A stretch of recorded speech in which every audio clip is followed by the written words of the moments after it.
उत्तराखंड राज्य का सीमावर्ती क्षेत्र नीतीमाना घाटी अपनी अद्वितीय प्राकृतिक सौंदर्य के लिए तो जग प्रसिद्ध है ही है।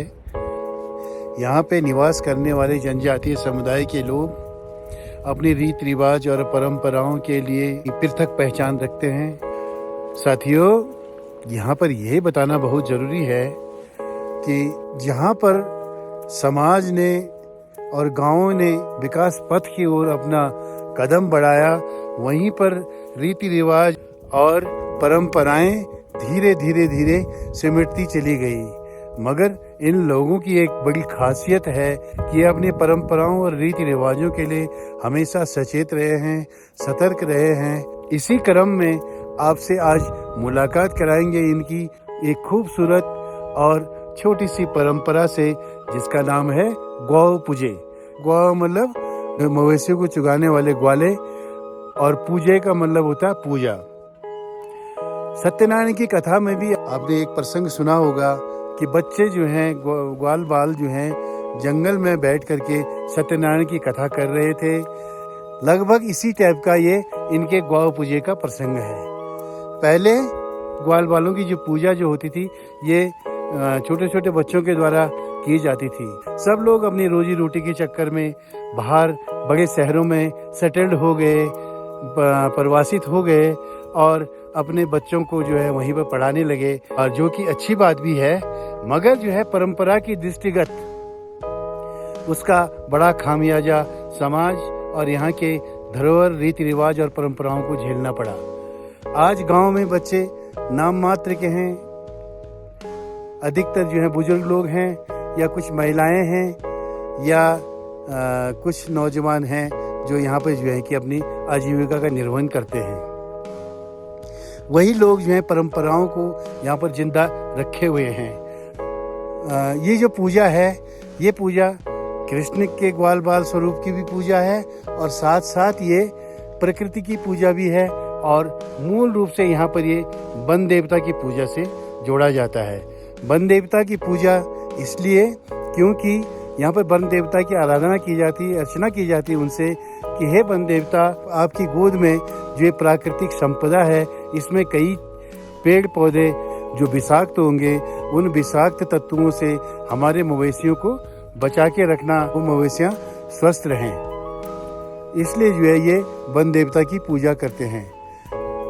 यहाँ पे जो है कि अंगूर के छोटे छोटे पेड़ होते हैं, जंगल भरे होते हैं उससे, और अंगूर के पत्ते जानवरों के लिए जो है विषाक्त पदार्थ है, और उससे जो है कि जानवरों को नुकसान होता है। ये ग्वाल पूजन के बाद अंगूर जो है विष मुक्त हो जाता है। पूजा से पहले कहते हैं कि अगर कोई जानवर अंगूर के पत्ते को खा ले तो वो जो है वो जानवर हो सकता है कि अपने मृत्यु को भी प्राप्त हो जाए।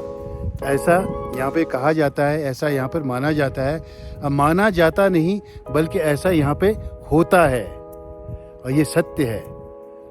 साथियों, चलिए हमारे साथ और देखते हैं वो शानदार झलकियाँ ग्वाल पूजा के।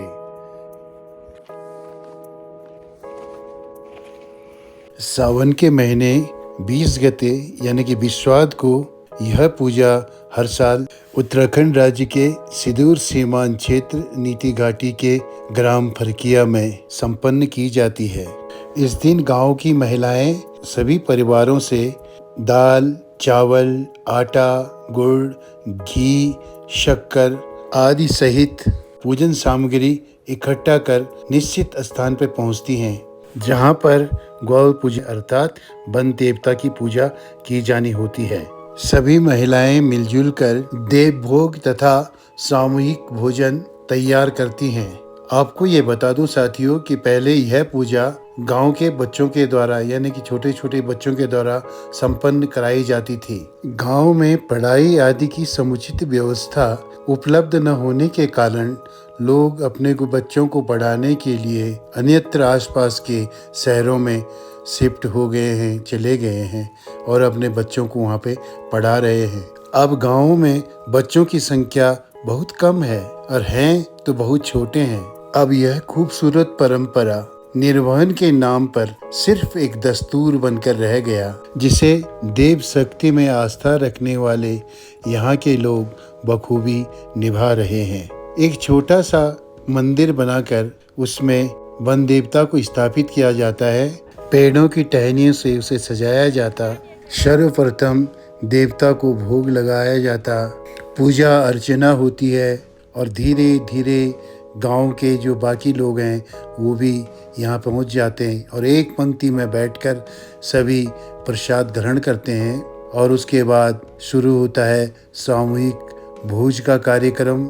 एक तरफ महिलाएं तो एक तरफ पुरुष पंक्ति में बैठकर प्रसाद रूप में बड़े ही भक्ति भाव से, प्रेम भाव से, पूर्ण आस्था और विश्वास के साथ इस पावन प्रसाद को पवित्र मनोभाव के साथ ग्रहण करते हैं।